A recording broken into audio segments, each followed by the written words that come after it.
All right, everybody, welcome back. Hopefully the small group meetings were productive. It is my pleasure to introduce Dr. Adrianne Haggins, who is a clinical assistant professor at the Department of Emergency Medicine at the University of Michigan, and my colleague. She's going to talk to us about equity in research design, conduct, and analysis. I'm going to hand the mic over to you.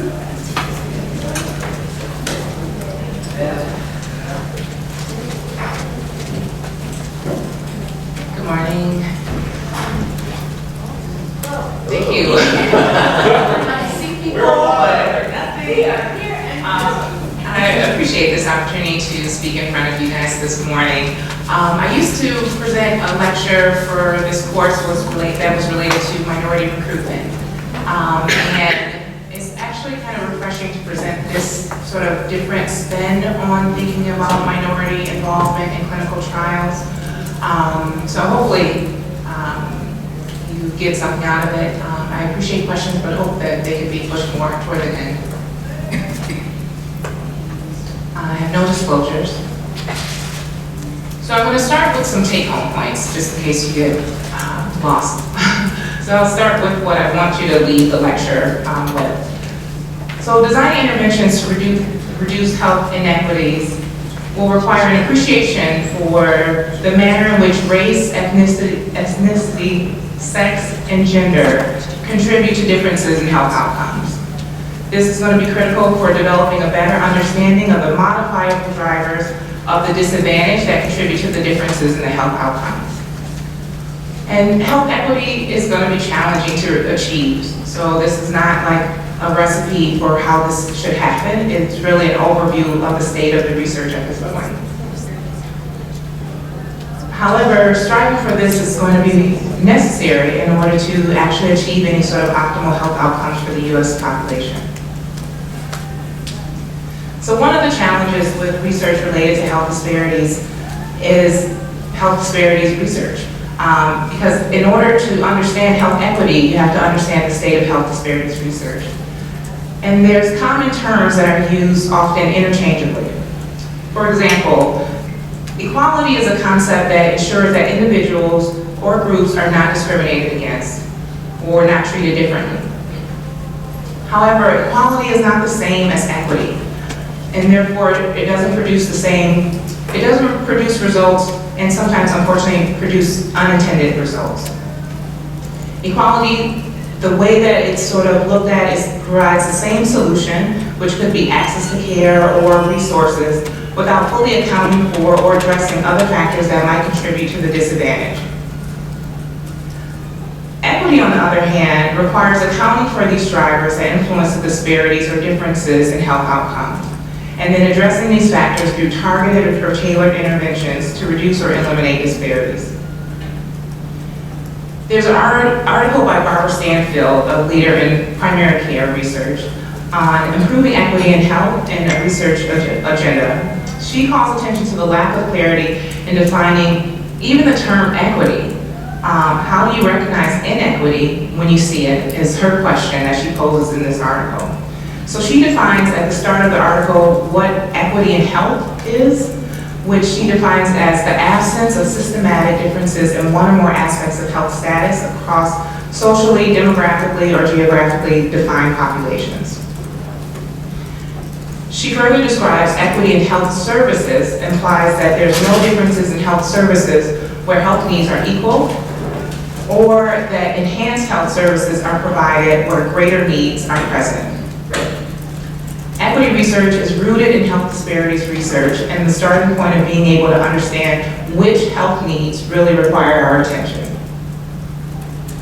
So the documentation of health or racial health disparities has been occurring for greater than the last 100 years. It started with the Negro Health Movement in the early 1900s. It really caught steam in 1985 when the Heckler Report was introduced that really drew national attention to minority health issues.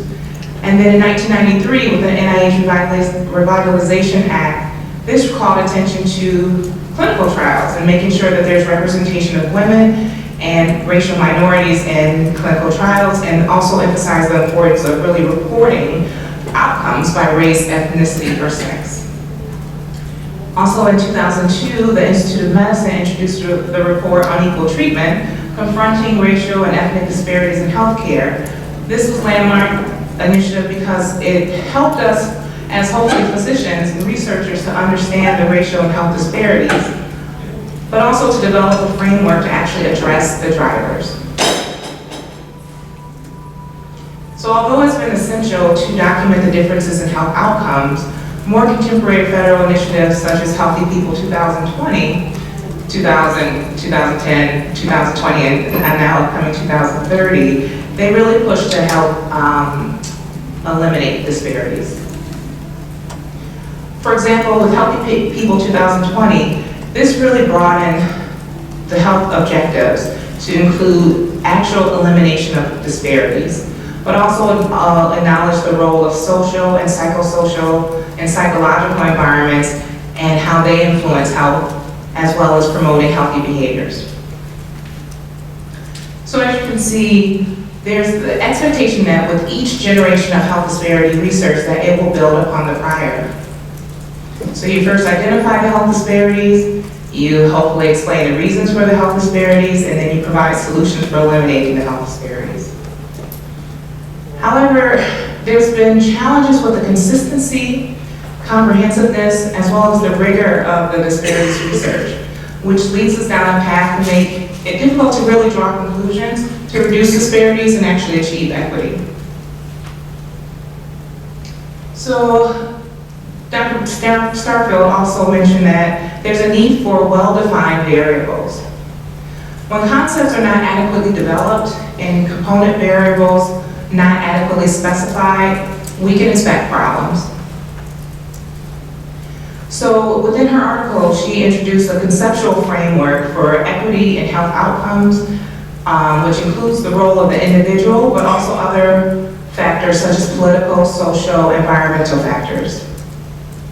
Therefore, in order to really develop a better understanding of the impediments of health outcomes, it will be important to include variables that capture social resources, which might be social services that are available in the area, but it also might be people that the person has access to. It might be psychosocial, so this might be concepts related to social capital, which again is a concept that has not, there's a lot of debate on what factors go into defining and capturing social capital. Could be social network, so who are the key people that the person has access to.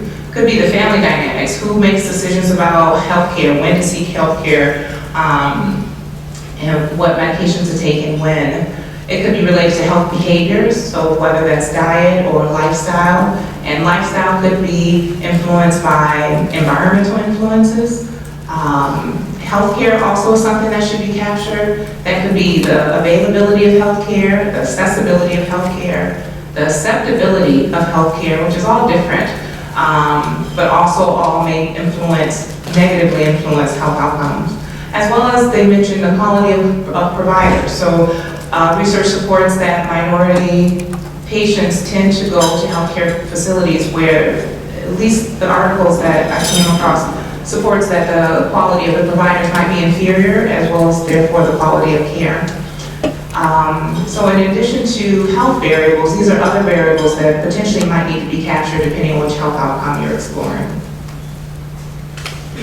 There's also been a lack of attention to the understanding of the pathways that these aforementioned variables play in the role of the health outcomes and their influence on the health outcomes.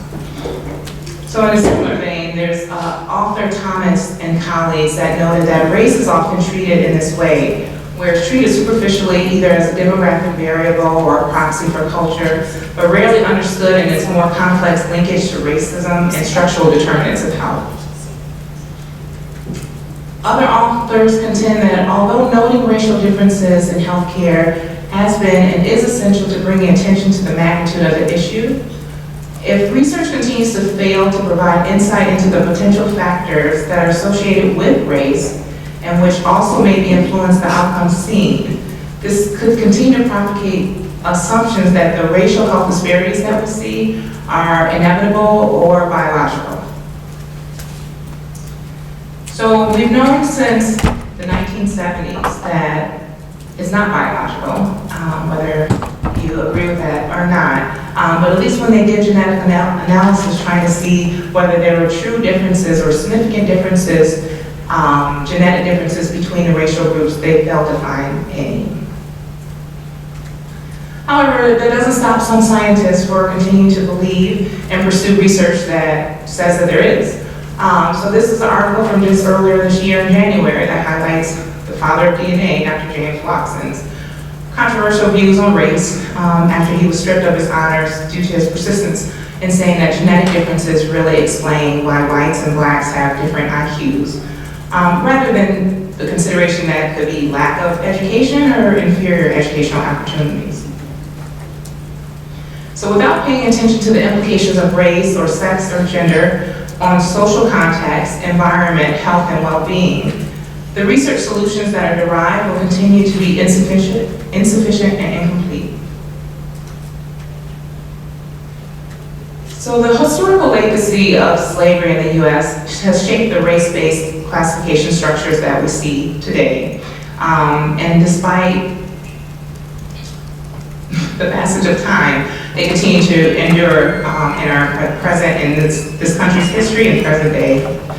So this legacy remains a persistent practice in many people's daily lives and can be seen in labor and wage discrimination, workplace discrimination, differences in social network and mentoring, differences in ability to gain access to housing and lending, differences in educational policy, differences in educational opportunities, differences in classroom practices, differences in marketing, and that's all the room I have on the slide, but I'm sure there's many more that can be listed here. Given the manner that race really influences social interactions, access to housing, it's not surprising that the United States is also segregated by race. And this segregation creates different exposures to economic opportunity, as well as other access to opportunity or community resources that can either enhance health for some, but also expose others to a host of social and environmental risks as well. This is just an example of differences in wealth by racial groups. So income is often a variable that we capture in our research, and it's been shown that it can actually be a stronger predictor of health and race. However, income is often a proxy for wealth, which sometimes in research you might use education, occupation, or sort of do a set range of income, but it may potentially underestimate the true impact that these differences in wealth really play in the role of racial minorities and their health outcomes. Because often just looking at income in these ways, whether education, occupation, or set income ranges, without considering the differences in actual wealth, potentially underestimates the socioeconomic differences between the racial groups. They also have shown that income is not always projective. So there's an influence that income is going to have, there's an influence that race is going to have, but even if you control for income, there's still differences in outcomes that negatively affect the health outcomes that are not explained by income alone. So some of that is still going to be the contributions of race, but some of that also is the fact that when we do the research, if you have a range, you may not be able to really fully disentangle what happens at the higher levels of income, that if you only have it sort of aggregated in a certain way, you may be minimizing your ability to uncover these differences. So it's commonplace in research to make sure that in your table 1, as well as in your additional analysis, that you at least control for race and socioeconomic position is how they refer to it in public health literature. However, as I was mentioning before, this approach can impair your ability to really uncover the differential effects of race and socioeconomic position on the observed outcome. So things to keep in mind when you're conducting your own research projects.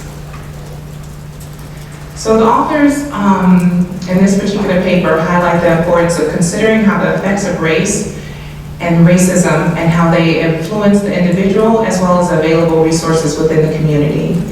which will hopefully provide better clarity on what other factors you might need to pay attention to and measure. The same advice holds true when considering the influence of sex and gender on health outcomes. So there's a guideline that was put out, this article that references it in 2016, but I think it was developed before that, that really highlights how gender and sex are often glossed over, and how it's important to take into account the role sex and gender have on health and achieving equity in research and health outcomes. So again, it's about definitions.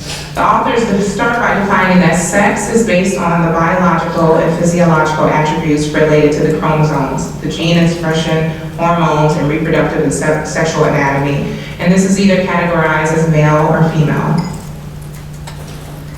And gender refers to the socially constructed roles. So it is related to how a person behaves, how that person perceives themselves, how others perceive them, and how they interact throughout society, and also the power that comes with that role.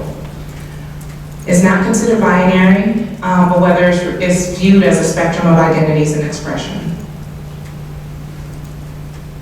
The Sager guidelines also emphasize that these are missed opportunities by not including gender, by not including sex, and having this focus that they sort of describe this pattern where much research, when they did like literature reviews as part of coming up with the guidelines, it only examined one sex a lot of times, or it, say it was a study on things that are living organisms, that there wasn't any effort to try to distinguish whether there was different effects by the sex of the organism, because of the underlying assumption that it doesn't make a difference.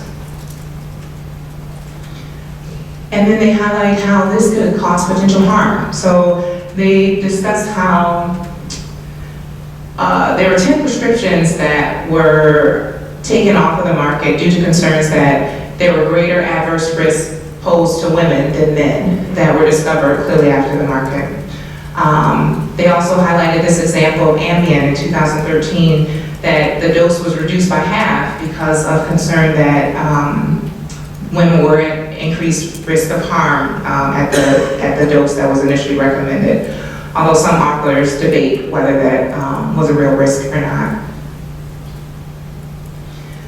The authors of the Sager guideline also described how females were found to be at higher risk for whiplash compared to men, and they attributed that to the fault of the engineering research, saying that there's probably not consideration of sex differences when they were testing seatbelt development in their analyses.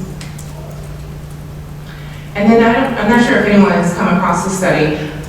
So this is another interesting example that found that in this cardiovascular research article that looked at increased risk of recurrent, I don't know if Fred is familiar with this at all, not to put you on the spot, sorry. But this is a study that was looking at the risk of recurrent cardiovascular adverse events and recurrent acute coronary syndrome within 12 months. And they found that younger women that, when provided a questionnaire that helped to sort of identify what their gender expression was, whether more feminine versus more masculine, that the women that were younger that identified as more feminine had increased risk of recurrent cardiovascular, recurrent ACS. However, when they looked at female sex as a predictor, there was no significant relationship there. So this was highlighted that it may be important to consider how gender, in addition to sex, influences the risk of health outcomes. The Sager guidelines also encourage, really similar to the NIH Revitalization Act, that there should be a systematic approach to reporting gender and/or sex in research, along with careful use of the terms sex versus gender. And whenever it's possible to differentiate by sex or gender, whether it's another living organism or a human, that it still should be important to do so. The authors also provide guidelines in order to help to increase the transparency that sex and or gender differences were at least considered in the conduct, design, and writing up of research. And ultimately, the goal is to really further the development of a better understanding of whether and how gender or sex influences health outcomes. So in regards to conducting research, at least authors that are very familiar with health disparities work, like Dr. Cooper at Johns Hopkins, her team came up with some additional recommendations of really how to enhance research related to health disparities and hopefully achieve health equity. So they mentioned that an interdisciplinary approach might be valuable, especially if there's knowledge gaps. You know, even when I was reading through the literature, there's a lot of talk about critical race theory that, you know, I didn't study that as an undergrad and I don't really have time to study that now. And it doesn't mean that having discussions about the potential pathways that race may play or gender may play in that health outcome is your responsibility, but you may want to have someone as part of your team to help you sort of sort out how that predictor truly influences the health outcome rather than just sort of trying to control for it. So that might be colleagues that are familiar with critical race theory or sociology, or people that work in public health that may have a better sense of, you know, the environmental exposures and how that differs by race, so that the research that you perform can be more comprehensive. It also may require the engagement of community members. So as you're deciding what project or what research question to potentially explore, if you're specifically looking at health disparities or trying to see how you can reduce health disparities, it may be important to plug in with people from the community, having them sort of look at the research question that you are thinking about pursuing and seeing if they have any thoughts about the best way to approach that question, whether there's a different question that also might be more important to consider in developing your projects. Sometimes this might lead to the development of a community advisory board or the incorporation of stakeholders as part of your project development. But this, again, if you don't necessarily have the knowledge, is another set of resources that may be able to help as you develop your projects. The other aspect of, or other sort of model that might be useful in trying to really engage with the community, in addition to community advisory boards, would be the development of potential partnerships, academic community partnerships, and community-based participatory research may be a useful tool to employ. So in a systematic review of community-based participatory research clinical trials, which they initially did a poll of the literature that came up with about 260 articles, but after they applied their inclusion and exclusion criteria, this led to 19 peer-reviewed articles over the time period of 2003 to 2010. And upon reviewing these articles, at least the conclusions of the authors were that community-based participatory research could be promising, given that at least across the studies, it seemed like they had the ability to have a high recruitment rate along with a high retention rates of approximately 65% on average, and a high success rate for their interventions.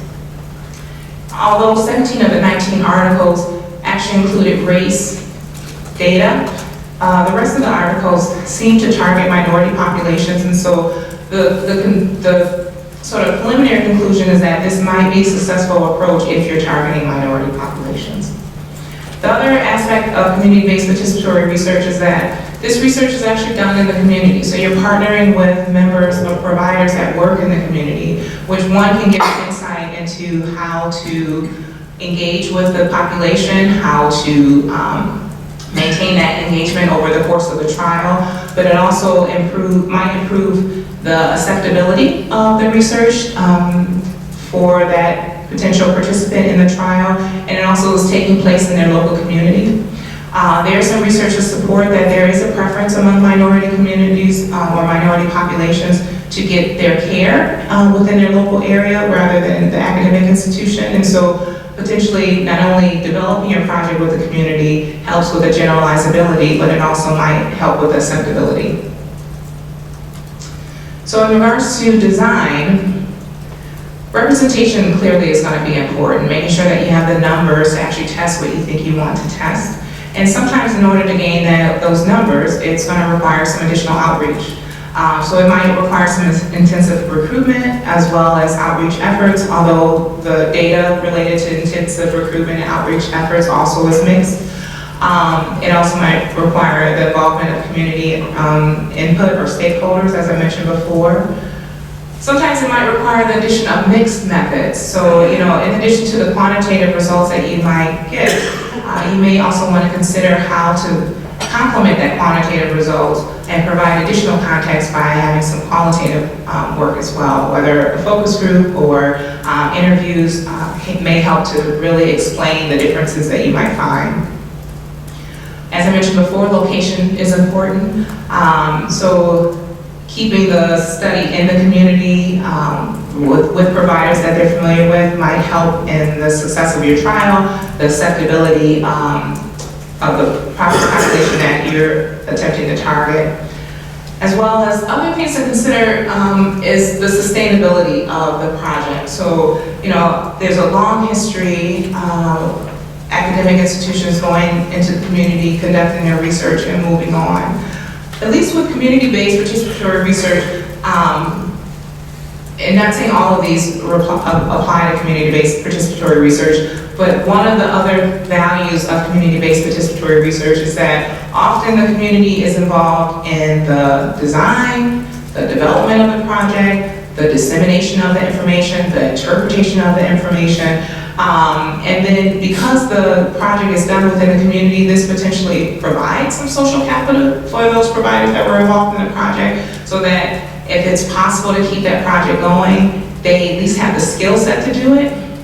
However, they don't often have the funding to do it, and so that's another consideration. Like if you are going to try to uncover what is driving these differences, I mean, at the end of that, especially partnering with groups that are really trying to make an impact for their community, there's going to be an expectation that there's going to be something that's going to be done about it, and you have to consider how can we help to support those efforts. And it may not necessarily be work that you do, but you might want to at least be aware of different funding opportunities through either foundations, insurers, that could be a potential outlet for these communities to pursue after the actual research trial is done.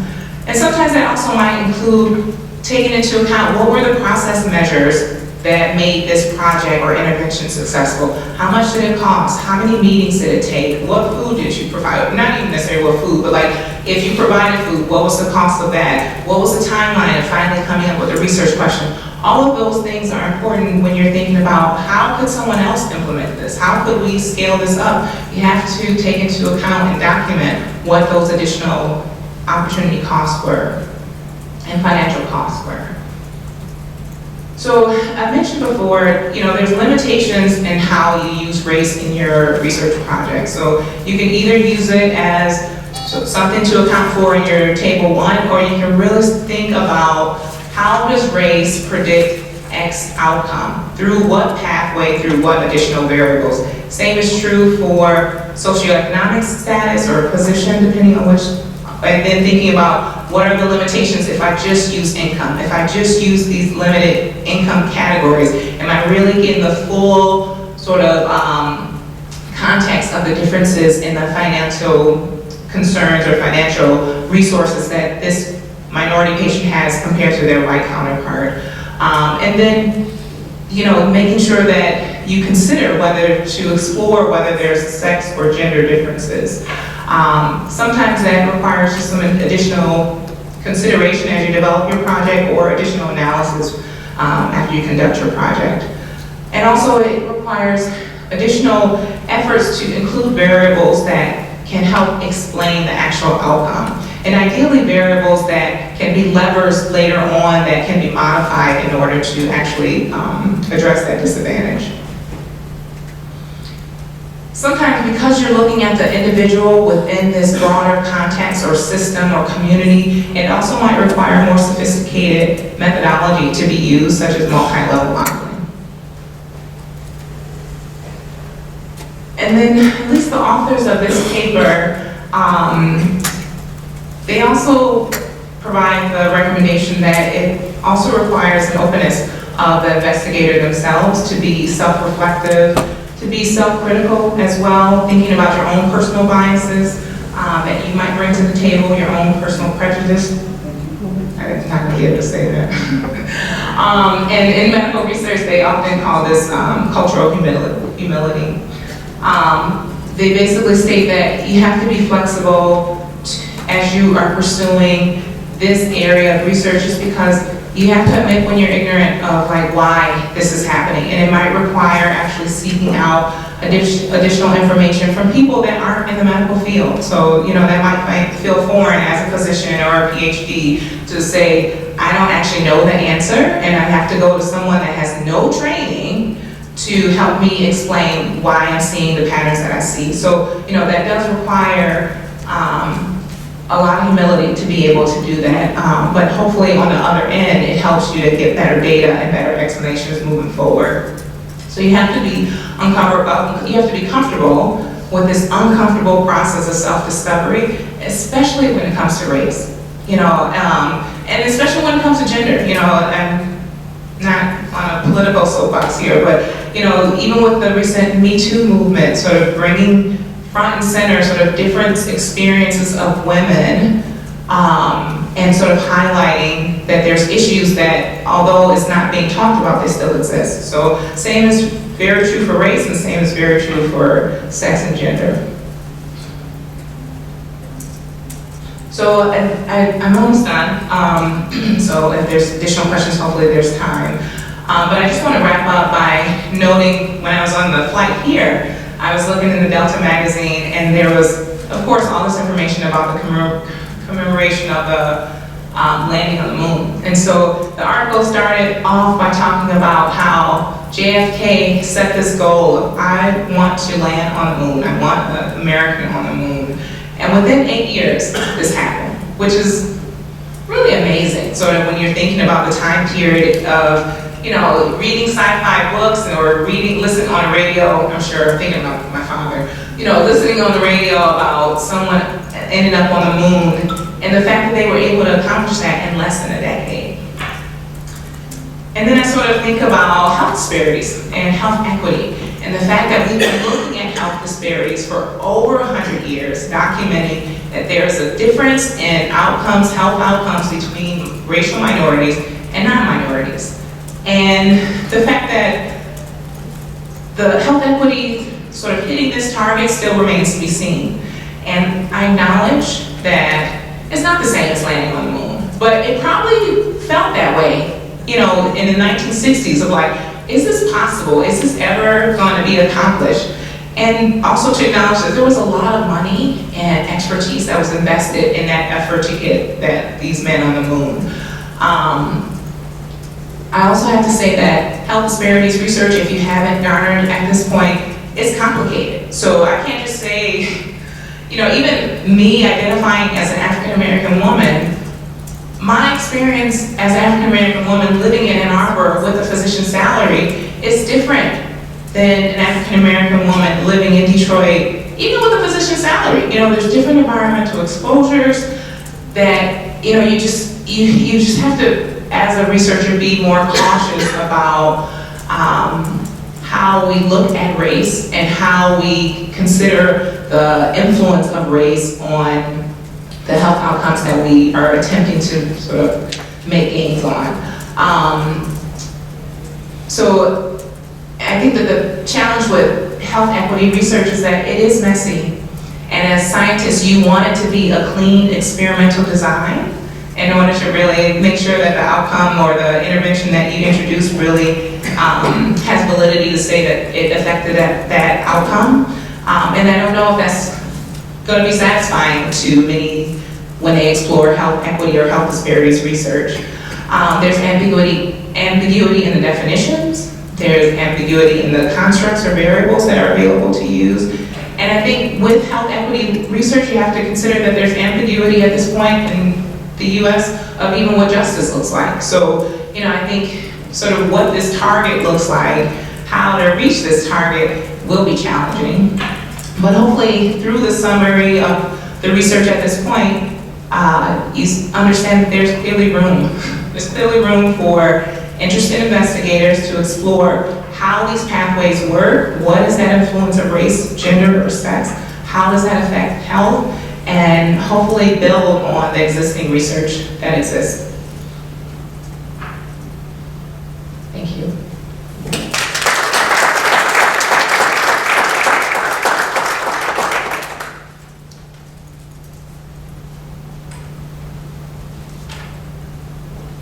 I have a question.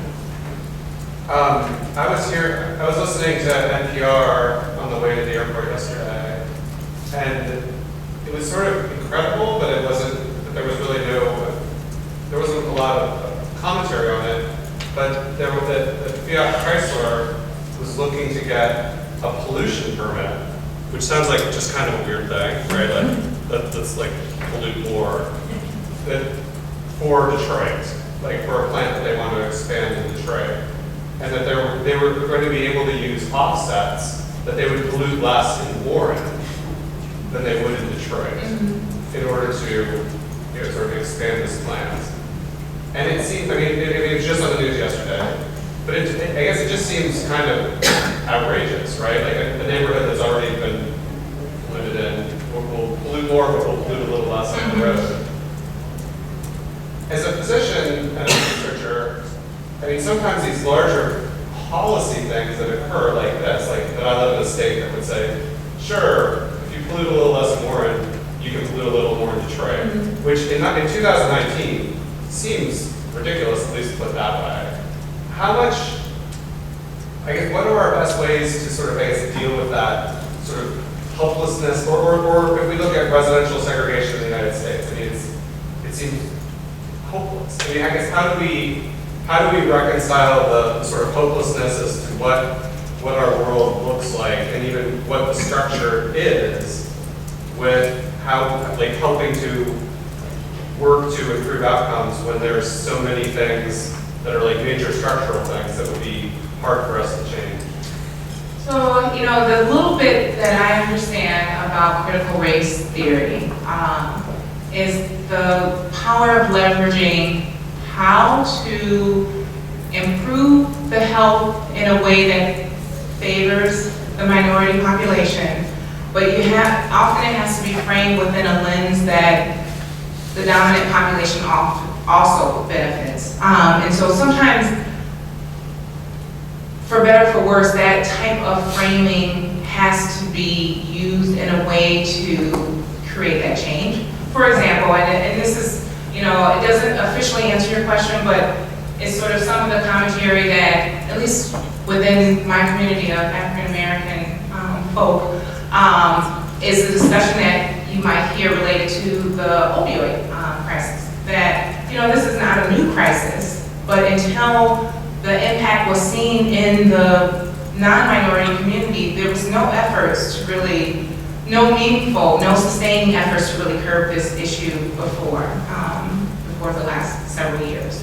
I think it's just sort of a context that you might have to keep in mind when you're pursuing this work, that, how can you describe the potential negative benefit for the larger southeastern community in increasing the pollution? Not like the pollution is going to stay in Detroit. I think that requires just some basic science to talk to people that are making the decision at a state level, that, you can't just have increased pollution in Detroit and not think that that's not going to affect the surrounding communities. Also, I think, leveraging this gentrifying population that exists in Detroit. I think what tends to happen in disenfranchised communities, communities that don't have agency, is that lack of agency makes things like this happen without much of a fight. Or there could be a fight, it just doesn't bubble up to a level where there's actual change in that original plan of having Chrysler sort of change their pollution strategy.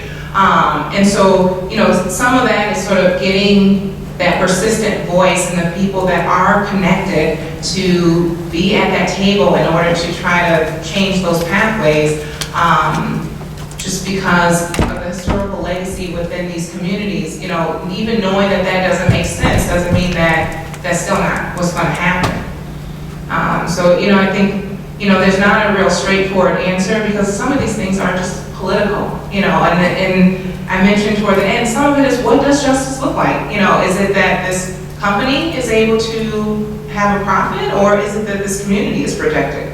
You know, maybe there should be a different level of scrutiny of what is approved in the city of Detroit, just given the historical legacy of environmental pollution and sort of lack of resources and the health of the community, that needs to be even more scrutinized when plans like this come to the table. But, you know, that doesn't exist at this point. But, I mean, it could be thinking about those strategies at a community level or at a municipal level, like how do we decide what happens in the city and what sort of community board, who's on that board, like who decides, who gets approved, that a different structure has to happen within communities that don't currently have that structure to make sure things like this don't happen. Hopefully that answered your question.